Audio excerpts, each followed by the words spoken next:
Thank you so much for joining us. I just want to get started. I know that many of you know me, but for those of you who don't, my name is Keough. I'm the Dean of College and Academic Advising at the Bear Creek School. Thank you all so much for getting up early on our late start, students and parents, to be at this webinar. We have a real treat for you today. I'm very excited that Peg Keough has agreed to share with you all her years of knowledge about the financial aid process during a college application. So I just want to thank Peg for joining us this morning. She has a lot of wisdom to share, and so I'll turn it over to her. Yeah. Well, welcome everybody. There'll probably be a few more people trickle in, I would guess. But as Katie said, I'm Peg Keough. I'm actually the Director of Education at CollegeJPro. Used to have my own business called Way to the Quad. So if some of you have older kids, I used to speak in person at Bear Creek way back when. I have a background in financial in the financial industry as an advisor and a financial planner, and then I have twins. So probably my best credential is I have been through this with two kids, and you will get through it. I know there's many parts of this process where you have to take deep breaths, and the FAFSA changes is one of them, and I'm going to touch on that before we finish today. A few housekeeping things. This is being recorded. We will send you the recording either later today or tomorrow. So if you have to take a phone call or whatever, you will have the recording. And I'm happy to answer questions. I'm going to try and end a little early. We're going to try and be done about 5 of the hour. And I'm going to try and leave some time for questions. So if you do have questions, please put them in the Q&A versus the chat. In the Q&A, you can be anonymous if you want.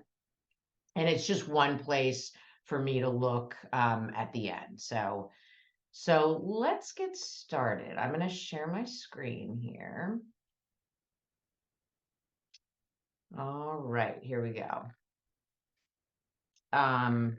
So as I said, I'm with CollegeJPro, and this truly is our mission, to end the student debt crisis by empowering families, which is obviously you, to shop smarter for college. So the more you know about this process, the better off you are. There's a lot of parents that what I call drift through it. If you're an informed consumer, you understand how financial aid works, and then even more importantly, where you fit. It will cut down on your stress, and it'll also allow you to set expectations for your child around affordability, around how much money you want to spend, and understanding what schools are going to give you what money. It's just so much easier. And again, I'm speaking from personal experience with this, with my two. My son, we got to the end of the process. He was down to 2 schools, had just been flown to one school that was on the East Coast, both my daughter and my son. And of course, he wanted to go there after spending the weekend there. And we did our numbers. And I said, no, this school's 70,000 more.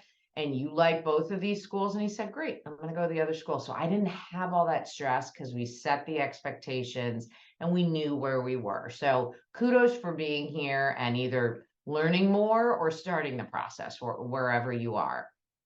So everybody should have received an email yesterday, and it encouraged you to set up your free MyCap account. So if you did, great, have it open on the side, because when I start teaching about how this all works, you can actually be looking at your own situation. There's something called a student aid index that I'm going to talk about in a minute. You'll be able to see yours. You'll be able to see immediately, hey, am I eligible for need-based aid? Maybe I'm not. It doesn't look like I am. And then I'm going to talk about how you might be able to get discounts. So it's pretty powerful because you're going to be looking at your situation. If you didn't do it yet, no worries. The link on the slide, that's where you want to go. mycap.collegejpro.com. Click get started for free. You answer a few onboarding questions and you're on your dashboard. And I'm going to look at that with a sample family in a few minutes, but strongly encourage you to take advantage of that.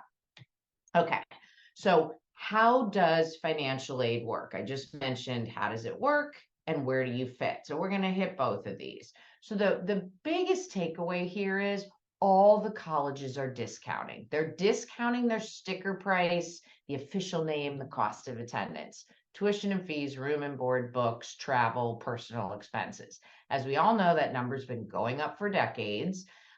We have no control over that, but you do have some control over choosing schools where you might get a discount. So how are these colleges discounting? They're doing it in 3 different ways. Far left, need-based grants. And as the name kind of hints to, you have to have financial need. And that could be different from school to school on your child's list. This is going to be in the form of federal money, state money, but the lion's share of the need-based grants come from the colleges, the endowment money. Okay, that's what you want to grab. You want to grab the college's endowment money. So more is coming out of their pocket and less out of your checking, savings, or your portfolio, right? The second bucket are merit-based scholarships. So that's the flip side. That's the non-need-based endowment money that colleges give out. Office of Admissions doles it out. Many times they have no idea about your ability to pay when they're giving you that merit-based scholarship. So those 2 buckets are the best ones to maximize because it's the free money. The third bucket, self-help, still a part of a lot of families' college funding strategies, which is fine, but it's loans and work study. So the work study, your child's getting a job and gets a paycheck and you use it for college expenses potentially. Loans are loans, right? You have to pay them back. Loans aren't necessarily bad. We recommend a lot of people take out direct student loans, but when loans get bad is when it's an excessive amount of loans. And we all know we have a student loan crisis. So that's a big part of what we try and help families stay on top of is not having excessive loans. So let's look at need-based aid, and then let's look at if you're not eligible for need-based aid. So how do you know? How do the colleges figure out if you're eligible for need-based aid? Pretty simple formula equation up here. Cost of attendance, which I talked about, minus this student aid index that we call SAI equals your need. If you have older kids or you've done some reading in this space, if you're familiar with the term expected family contribution, that's what this used to be called. So this FAFSA changes that I'll touch on in a few minutes. This is one of the changes. They made a terminology change. So think of it as the same thing. There's some pretty significant differences in the calculation that I'll talk about, but it still fits in the formula in the same place. So cost of attendance, say a school costs $80,000, you submit financial aid forms, or you're looking at your MyCap account right now, like I mentioned, and you're seeing numbers at the top like 100,000. If your SAI is 100,000 and the school costs 80, you don't have any financial need at that school, right? If the cost of attendance is 80 and you have an SAI of 50, you now have $30,000 of need-based aid eligibility. Doesn't mean the college is going to swoop in and give you 30,000. Some will, but a lot won't. They'll give you different types of packages and they might even gap you.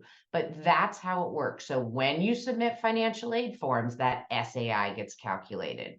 You don't submit the forms, there's no way for them to do that calculation. So what makes up the SAI? There's 2 main parts. There's assets, both parent and student, and income, both parent and student. So let's talk about the assets first.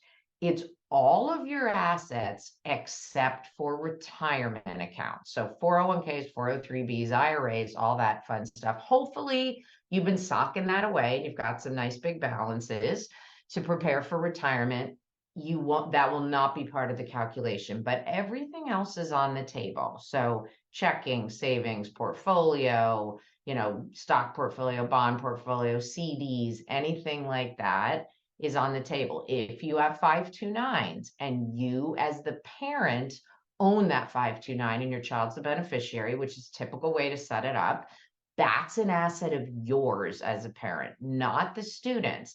And that's an important thing to keep in mind because parent assets are assessed up to 5.64%, whereas student assets are 20 or 25. So that's not a mistake you want to make on the financial aid form. So remember, parent 529 is parent-owned 529 is a parent asset.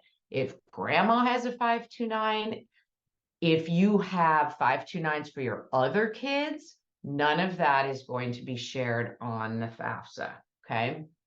That's a new change. You used to have to share all of your 529s if you were the parent owner of them. And and anybody else who owns them for the benefit of your child, that's not on the form. If you have UGMAs or UTMAs, and if you don't, and that doesn't mean anything to you, don't worry about it. That is an asset of the student because it's an actual gift to the student. There are strategies to put that in the parent's name. I'll just tease that. You may or may not be a strategy that you want to implement, and there's tax ramifications. So you really want to get some professional help before you do that. If you have jointly owned accounts, you're on it and your child, that can be an asset of yours. So that's how the assets fall. With real estate, your primary home is not included, and I'll talk about the FAFSA in a few minutes, on the FAFSA, but there are a group of schools that will look at the equity in the home you live in. So that means market value minus any mortgages, that's your equity. So the main thing here is you always want to be honest, but you want to find the lowest defensible market value. And then you can take that value and take off 15, 20%. It's called the IRS quick sale value because we all know you're not going to realize all that money when you sell. State of Washington charges sales tax on your house, right? So just the takeaway is don't overvalue. You want to be honest, but don't overvalue. And the value of your assets when you're submitting these is literally the day you hit submit on the forms. So if you want to pull up your portfolio and the market had a down day, you can put a lower number. So that's the asset piece. The income piece, it's real time for assets. Income is what we call prior year. And President Obama put this into place. So it's been in place for a while. 2-year look back. And you can see on the slide here, if you have a senior, these forms are all going to ask about 2022. You have a junior, 2023, and so on and so on. The biggest driver with income is your adjusted gross income. There's other add-ins, but that's the main driver. So for most families, it is what it is. And if you make a nice living, believe me, as a financial planner, it's much better to make a nice living. And maybe it stings a bit when you're looking at financial aid, but if you don't make a nice living, if you have lower income, that's okay. Like you can take advantage of that in the financial aid scenario. So that's the biggest driver there is the AGI. There is a parent income allowance. It's pretty meager. The student allowance is much nicer. And you see it right here on the slide, over $9,400. So what that means is if your child has a job throughout the school year and works while they're in college and makes a lot of money in the summer, if it's $10,000, they're only going to pay on that difference there, right? And so for most kids, income is a wash because they make some money, but it's a wash there for the FAFSA. So those are the two pieces of the SAI. That's how they come together. So if you're looking at your MyCap account or you're just thinking, you know what your AGI is and you're thinking, I don't think I'm going to qualify for need-based aid. Over half the families I've worked with, well over a decade between my business and when I joined CollegeJPro, were not eligible for need-based aid. But that doesn't mean that you can't capture discounts. And it also doesn't mean that you can afford or you're willing to pay price tags of, in case you don't know, some of these schools are over $90,000 a year now, which is just, it's crazy. It's crazy. I remember when they used to say people will never pay 65,000 and now we're over 90,000. So if you are not eligible for need-based aid, as I said on one of my first slides, there's merit aid. Merit scholarships. They're usually called scholarships in the vernacular. So let's talk about these for a few minutes.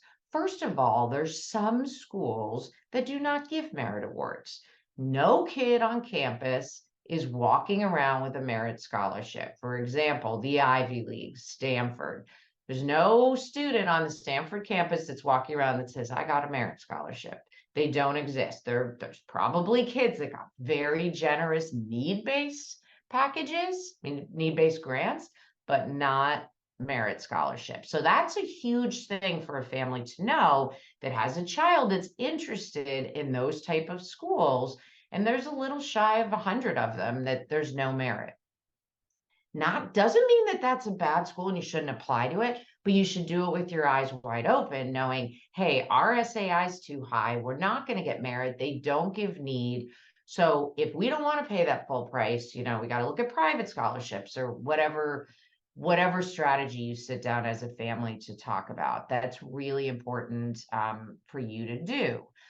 Also, it's important to think about when you're building a list about competing colleges, because if merit is the name of the game for your family, and there's a school, for example, my colleague always gives the example is in New England. Like he says, if I have a student that wants to apply to Bentley, he makes them also apply to a competing school, because you can, and I know we're going down the road, but I'm just going to drop this as a little nugget. You can appeal merit scholarship. So when you're building a list, you want to think about that. Like here locally, if there's two schools in Oregon that are competing schools, and your child really likes one school, they give merit, but there's a school close by, they're trying to grab the same kids from the Seattle area, you could apply to both and then absolutely say, hey, you were generous with a $15,000 merit award per year, but this other school gave me 20. Can you match it, or can you go up, or whatever it happens to be? So I'm just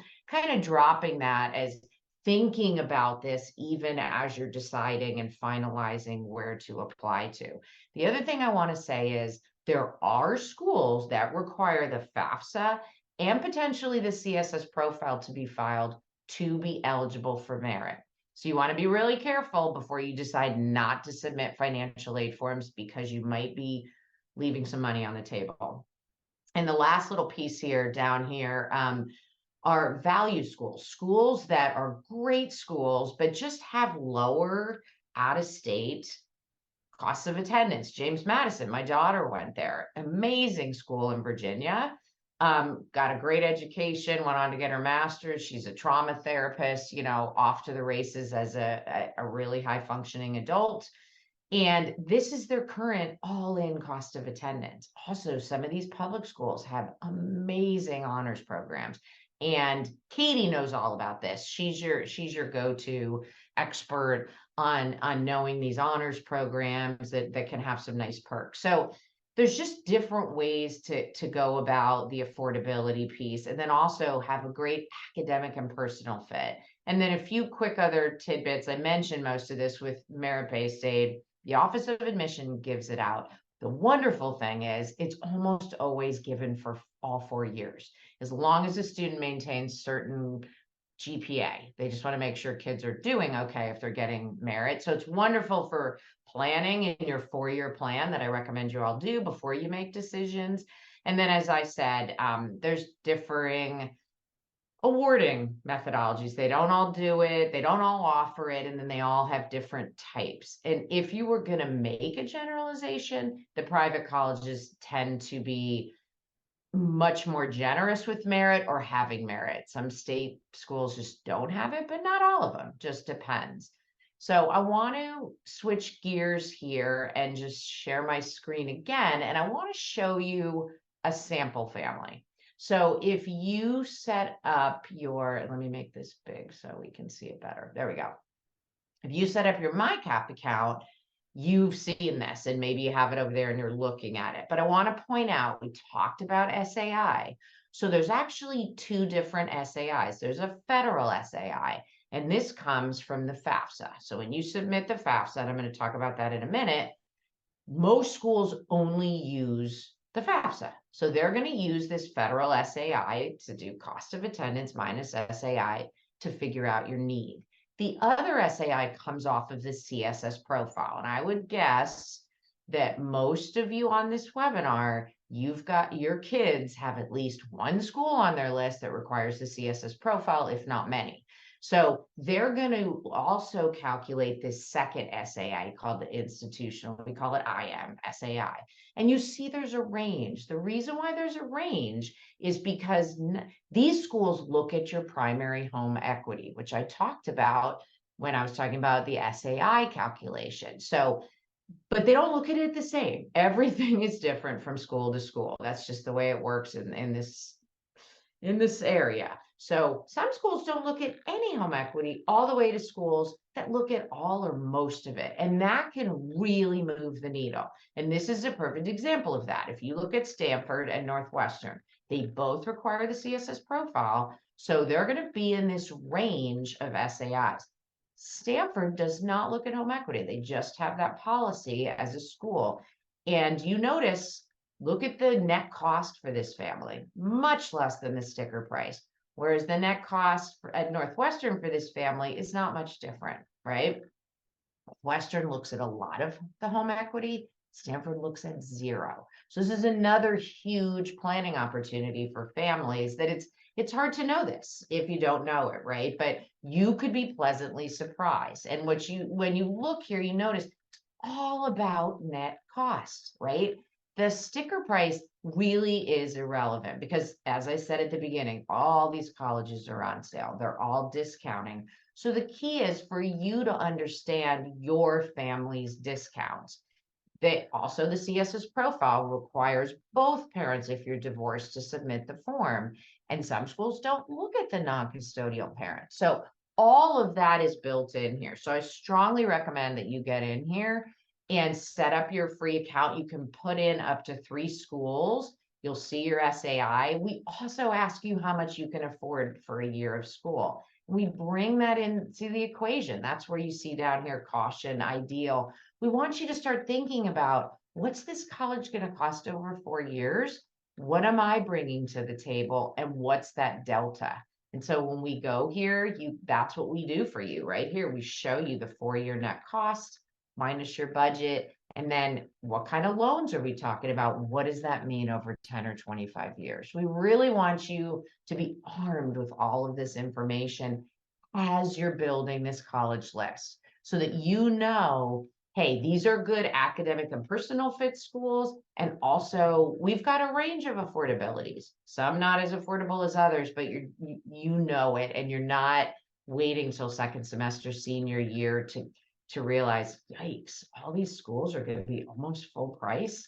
We didn't know that. At that point, you're kind of stuck. And so that's what we're trying to help you avoid. So you can go in here and put in all different schools. The paid version of this, which we'll send you some information tomorrow about it, you can do an advanced search where you can actually put in filters and search. And then the rest of the tool, which is available on the free version, is actually uploading award letters down for seniors later and getting them translated. So pretty powerful. But the main takeaway here is you've got 2 SAIs, and you really want to plug in your schools and understand. You want to understand your SAIs and the net cost. All right, so now let's hop back into my slides. And let's now talk about, okay, so how does all this work? We've got some senior parents here, which I'm guessing we probably do.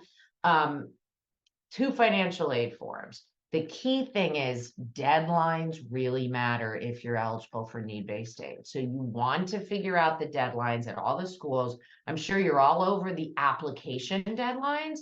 There's corresponding financial aid deadlines depending on how your child is applying. If it's early decision, early action, or regular admission, there's going to be different financial aid form deadlines. So every school in the country, almost every school in the country, requires the FAFSA. Then there's a group of a little shy of 200, mostly private schools, that are also going to require what's called the CSS profile, administered through College Board. So your kids, if they've done AP classes, PSAT, SAT, they've got to log in. As this process goes through, you really want to watch email. Your child needs to be on top of their email because the school could very likely communicate just with your child through email. Also, the school, it's not their responsibility to keep you on top of deadlines. So you want to sit down with your child and figure out how you're going to stay on top of all this. It's a good life skill for them to, I know my kids are older than all of your kids, but email's so antiquated. But in this process, if that's how the schools are communicating, they need to stay on top of it. All right, so let's talk about the FAFSA, the free application for student aid. As I said, every school requires it. This is how they're going to calculate that federal SAI. So pretty significant changes, as I mentioned, that I'll talk about in a minute, are happening. And because of those changes that are going to start on this next FAFSA for the 24-25 school year, the Department of Ed has not gone live on October 1st, like they always do. They are pushing it off. And all we're hearing, Katie and I were talking about this before we went live, all they're telling us right now is it's going to go live in December. They're not giving us a date. So I know that's frustrating. I know it's stressful, but all I can tell you is take a deep breath. Everybody's in the same boat. And the minute they announce when it's going live, you'll be in our community now. You're going to get our emails, invitations to other webinars. Just watch, because we will blast it. We will sing it from the mountaintops when they let you know. Okay.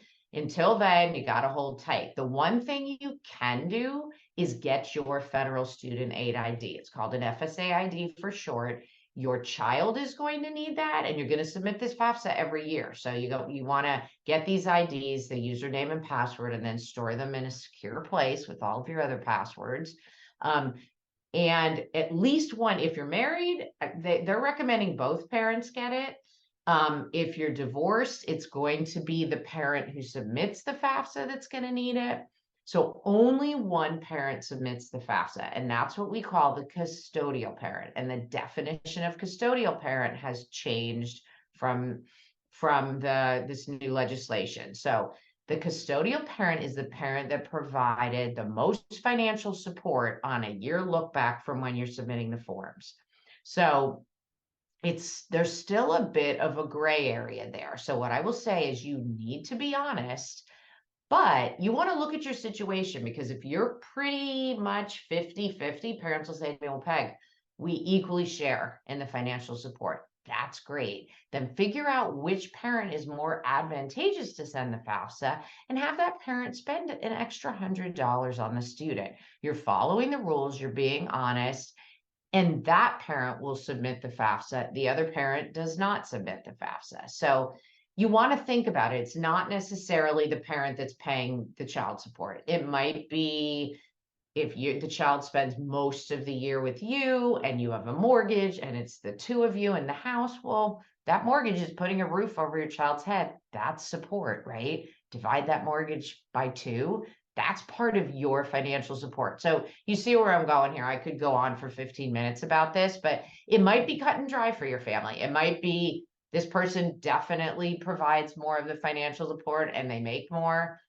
Then it is what it is, right? You never want to be dishonest when you're submitting these forms, but you want to be able to play whatever cards you have, right? So if there is a way to strategize around it, it's not a bad thing to think about for sure. So that's how the FAFSA works. Get those FSA IDs, because that's how you're going to e-sign the FAFSA. That's how you're going to log into the FAFSA to put in your information, and your child's going to log in under theirs to put in their information. And we're going to do line by line webinars. So you're in our community now, since you registered for this webinar. Watch for those. I won't do the FAFSA for a while because it's not live. CSS will start doing. I just shot a line by line yesterday that will actually be embedded in the software. If you scroll down, you'll see it there. So you can check that out before submitting the FAFSA. So the CSS. Okay, I'm not going to go through all these. The key takeaway here is, and I touched on this, the SAI, and I already touched on some of these things anyways. The SAI, it doesn't mean that's what you're going to pay. You could be expected to pay more. So just keep that in mind. That's the key takeaway there. Now, I want to spend a little time on the changes. These are effective, like I said, on this new FAFSA that's going to go live sometime in December. So the families that are most impacted by this, I've listed here. So I've already touched on the divorced and separated families. So the definition has changed. So you want to sit down with your ex if you're amicable. If it's something where you're not really sure, it's completely even on financial support, and it makes sense for one parent to be the custodial parent, sit down and see if you can make that work and be submitting the form honestly, but to your advantage potentially. Why not, right?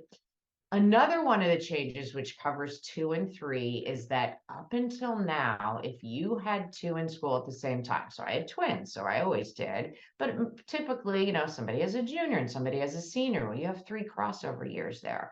What would happen with the SAI, used to be called EFC, is that EFC would have been cut almost in half, which made sense. You have the same income and the same assets. You have one child, and the next year another child's in college. Well, you can't magically pay double because you have the same income and same assets. Well, Congress decided to get rid of that, and they said on the federal level there will be no discount in the SAI if you have 2 kids in school. They also didn't say we're grandfathering families that already have kids at school and they're already getting a discount. They did not say that.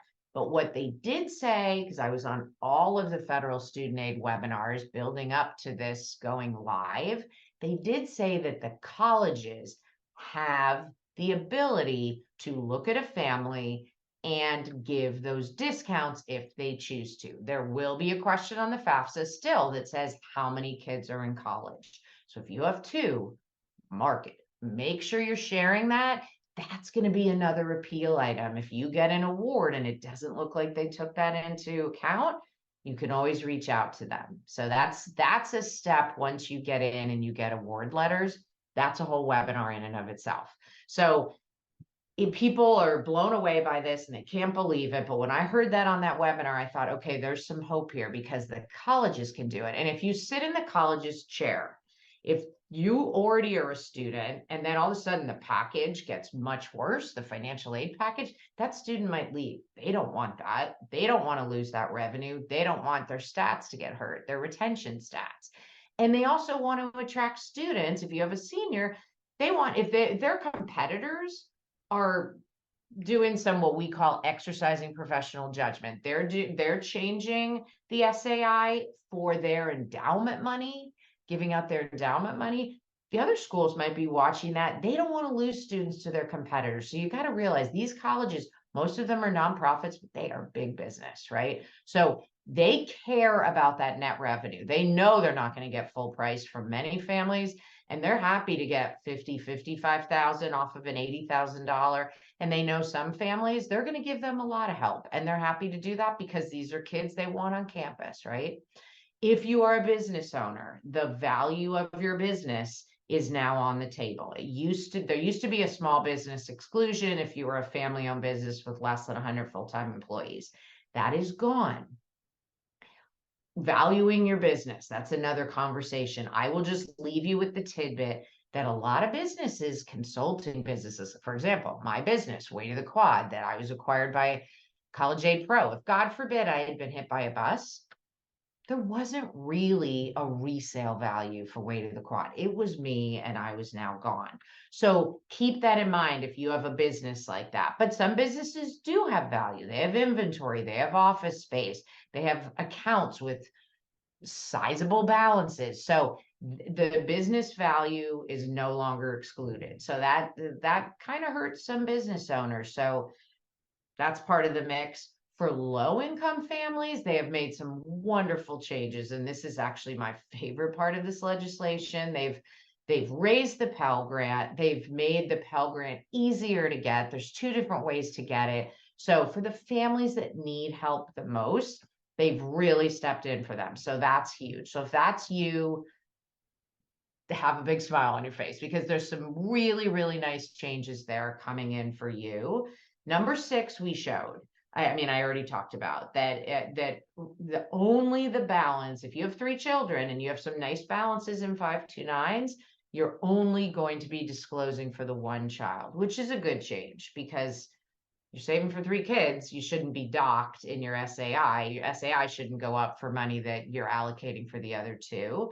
And another big, nice, wonderful change is there's a concept called untaxed income in financial aid. And what that is it's money that Uncle Sam isn't taxing you on, but in the financial aid world, they say, well, that's nice, but we're still throwing it back into mom and dad's income, which raises your SAI because income is the biggest driver by far, percentage-wise, in that calculation. What Congress did is they said that pre-tax retirement contributions that are not delineated on the tax return, and 401k and 403b contributions are that. They come on your W-2 box 12 with a letter and a dash and the amount. Those are no longer going to be added back. So this is huge for families that are really trying to save for retirement. Each parent could be putting away $20,000. That's $40,000 thrown into your income that shoots up your SAI, and it's not money you have because you saved it for college. So they're not doing that anymore, which is huge. So that's that. So there's positive changes and there's challenging changes. This is all built in to our software. So we take that into account when we're calculating your SAIs. So now let's talk about the CSS profile. So about, as I said earlier, about 200, mostly private, but there's a few publics in there. There's UVA, UNC, Chapel Hill, Michigan, William and Mary that require the CSS. It's not in lieu of the FAFSA, it's in addition. So you have to submit both. And at many schools, you're going to submit the CSS every year. The FAFSA definitely, but it depends on the school as far as the CSS. As I said earlier, your primary home equity is going to be treated as a liquid asset. As I said, also, some schools will look at none of it, like Stanford, and some schools will look at almost all of it, or all of it, like NYU, for example. So that can really change your SAI. So that's a planning opportunity. That's something for you to look at. For divorced and separated families, both biological parents are going to be submitting a CSS profile. Separately, privacy is maintained. The custodial parent, whoever that ends up being for the FAFSA, will submit the CSS profile with your child. The non-custodial parent will submit what's called a non-custodial CSS profile. They both go to College Board. The college sees both sets of numbers and information, and they calculate a proprietary IM SAI for their school. It's much less transparent than the federal SAI. When you hit submit, at least as of last year on the FAFSA, the confirmation page that comes up next that you should save, print a PDF, print it, whatever you want to do, that should have your SAI on it. So very transparent and straightforward. CSS profile, no. There's even some schools that don't really want to tell you your SAI, even when you reach out, which kind of burns me. I don't think that's okay, but some of them function that way. Business owners, businesses have always been on the table on the CSS. So that basically levels the playing field with FAFSA and CSS. They're both looking at the value of your business. This form is much longer and much more invasive than the FAFSA, okay? When you get to the FAFSA, because it's coming live later, you will be loving it because it's much shorter and much easier to complete. So just keep that in mind. The CSS profile goes live October 1 on paper. It has been live for over 2 weeks.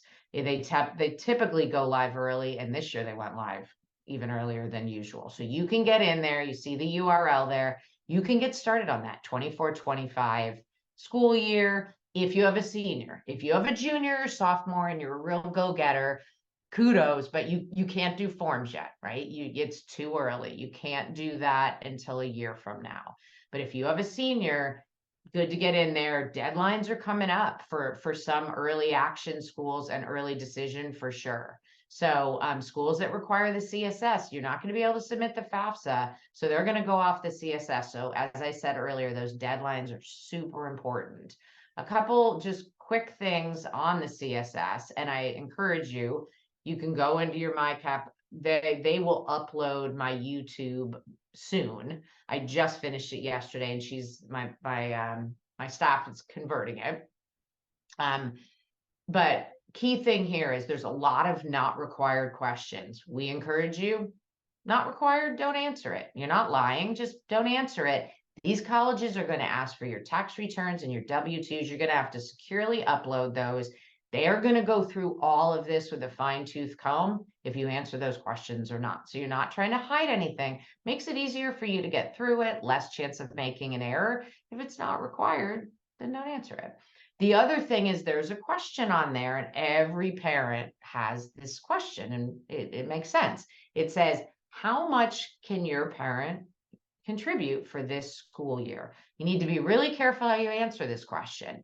You need to know your IMSAI. You need to know your FMSAI, because the last thing you want to do is put a higher number than what they think you can afford, because then they're going to say, oh, great, the Jones family told us 60. We thought they could afford 50,000. Well, now we're going to expect them to pay 60,000. So for a lot of families, they take their 529 balance and divide it by 4. But you really want to look at what your SAIs are, and don't overestimate that. Everything on these forms is be honest, less is more, and find the lowest defensible number for things. Okay. So those are the key takeaways on the CSS, but stay tuned, because as I said, we'll be doing line by lines where we'll get into the weeds on all of our different strategies. Oh, we're great on timing here. I'll have time to do our questions. Perfect. So last thing here is appeals. I am teasing this. This is after you get admitted and you get financial aid award letters. All I want to say here is and I said this a couple of times earlier, with all these changes, if you have 2 in school and it doesn't look like they took that into account, you can reach out to the college. But there's a right way and a wrong way to do this. And I don't want you to think of it as negotiating. We actually did a webinar for a bunch of John Hancock, who we had a lot of financial advisors on last week. And one of the advisors put in the questions, well, what's the best way to hound them for more money? And I kind of teased him. I said, I'm going to use your language going forward. That's another word we don't want to. It's not hounding them. It's not negotiating. It's having a conversation with the college. It really is, because they're deciding if they want to give you more money. They're also deciding, is this a family we want to deal with for the next 4 years, right? If you approach it like you're buying a car, they might say, well, this other family was much easier to deal with. Plus, they want to feel like if they give you a little more money in a certain circumstance, that you're actually going to come. So we'll do whole webinars on tips and tricks and the best way to appeal for need-based aid and the best way to appeal for merit. But this is a thing. You can appeal. And I have, knock on wood, never had a student, I don't even think legally they can't rescind admission because you're appealing. What they can do is say, no, I'm sorry, we can't give you more money. Thanks for appealing. And you're out a little time and effort. And that's where it comes into play. Does it make sense to appeal? Because, time is a limited resource for all of us. So you don't want to appeal awards where, like, I could tell you, that's never going to work. You're never going to get anywhere, right? But just teasing that, and that's second semester, senior year, after you get admitted. It's the fun part, because you have all the admissions, and now you're just trying to figure out affordability and go visit schools. And to me, that's the fun part of the process. So, okay. So that's a little tease on that, so that that's coming down the road. So my big message to you here is, hopefully you learned a few nuggets here today. If you were completely new to this, hopefully you have a good feel. If you aren't new, hopefully there were a few things I shared that are like, oh, that's good for our family. Oh, I didn't know about that. But keep the ball rolling. Stay engaged. I know we're all so busy. It's very easy to take all this information, say, oh, that was wonderful, put it to the side and move forward. Because if you don't have a senior, it's going to be senior year soon, you're going to have to deal with this financial piece. So understanding your financial fit when your kids are working with Katie, that helps Katie too, to sit down and understand.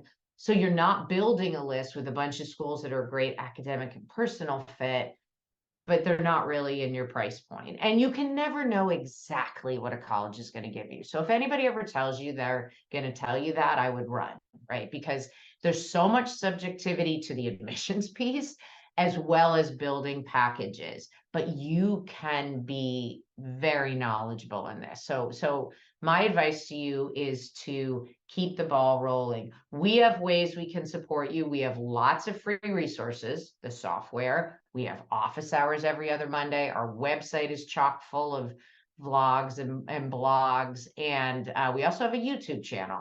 So if nothing else, follow all that.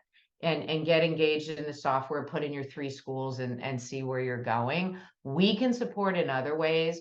We're going to send the recording tomorrow. But one thing I would like to offer, and I'm going to put this in the chat, is that if you want to chat with one of our experts, and I've created a team of experts at CollegeJPro, looked all over the country to find people that have major experience and really know the space inside and out. If you want to talk to one of our experts for 15 minutes for free, and I've got 3 of them on this calendar link, this will also be in the follow-up email. You can click on that, sign up for a time to chat with them, can share a little bit about your situation and how we could potentially support your family further. We're more than happy to do that. But, please, please, please stay engaged and keep the ball rolling. Even if you have a sophomore, and now you're in the know, and just keep things going. And just from parent to parent, it'll relieve a lot of stress down the road, the more informed you are. So let me pop here and look at the questions. Do you need to create a MyCap account for each student if you have 2 going at the same time?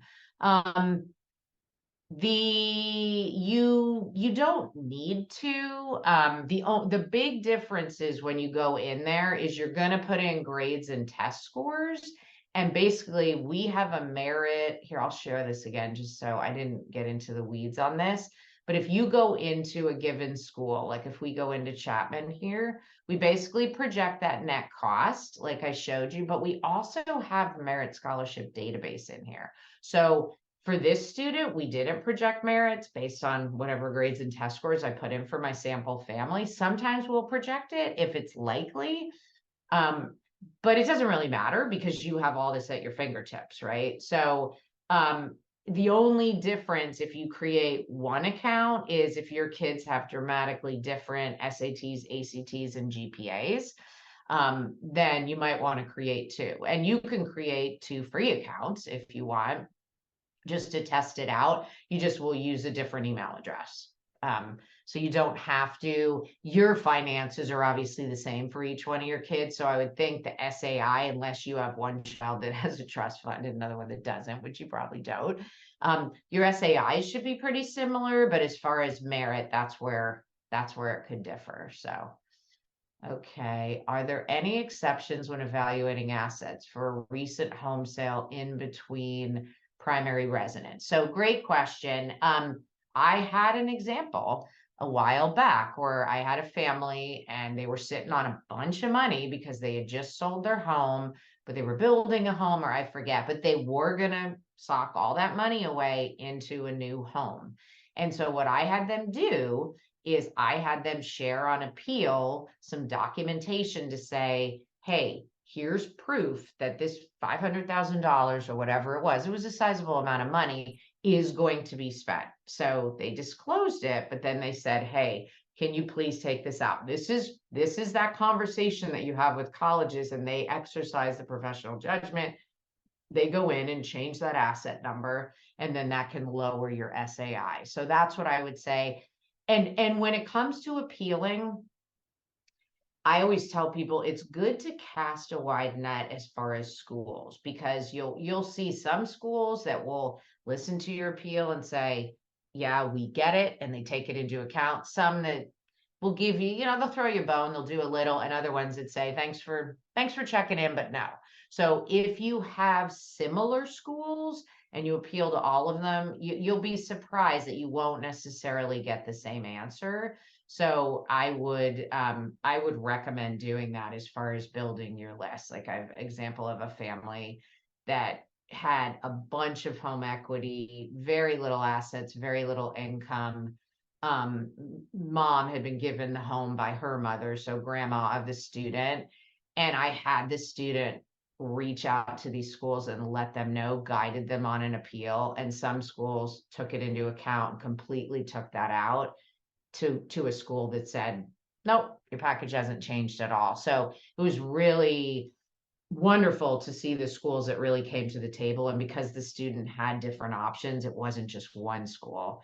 It really helped. But But yeah, you can I know we're all very private about our finances and our life, and that's normal and good. But when it comes to appealing and financial aid, you really want the colleges to understand your situation. If you lost a job, these kind of things, you want to let them know, because anything that's different, or you're sitting on money that's going to be spent, like this question, you do want to let them know. How are stock option exercises calculated toward income? If it hits up on your tax return, it's income. If it's income that isn't real income, you can always reach out to the colleges. And by the way, if you have stock options, and there are, I know in this part of the world, people have restricted stock, anything that's not vested on that piece, you shouldn't include. It's only vested stock that you should include, because the unvested, you don't have access to yet, obviously. But if it's, that's the thing, it's completely off of your 1040. So if it shows up on your tax return, that's going to be income, just like a rollover. People roll over money from they leave a job and they roll a 401k. Sometimes that shows up on the tax return. That's something you want to reach out to the colleges. Hey, this isn't income. I realize I rolled it over. Here's my proof. All that kind of stuff. I'm trying to just plant the seed. That's when you want to have a conversation with the college. If it's real income that you realize and you can spend it to pay for college, it's probably going to fall on deaf ears. But there is some stuff that hits up that is not. And that's even more important to reach out to the colleges, because they're not there to screw families. They're really not. They want to understand families. And unfortunately, just like everything in this world, there are some bad actor parents, just like there's CPAs that are bad actors, and politicians, and whatever, right? In every industry, there's bad actors. And there are parents that try and pull fast ones. So the financial aid offices are always looking out for that. I don't think they're assuming every family is that, but they're looking out for it. And that's even more why when you approach them, you want to do it in the way of, hey, you were super generous. Hey, my child really wants to come here in the fall. You want to have a conversation, and you want to kind of put yourself in their seat and how they would respond to you. So if you were sitting there, how you would respond to them. So, and I know we're getting ahead, but that was part of the questions. Any other questions? All right. Well, thank you for your time. We're done a little bit early, so enjoy the rest of your day. And as I said, please stay engaged. Feel free to book time to chat with Rinda, Dan, or JP. They'd be happy to chat with you about how we can support you further, if that's something you would like. And we look forward to seeing you on other webinars. And thanks, Katie. Good to see you as always. All right. Take care, everybody. Bye-bye.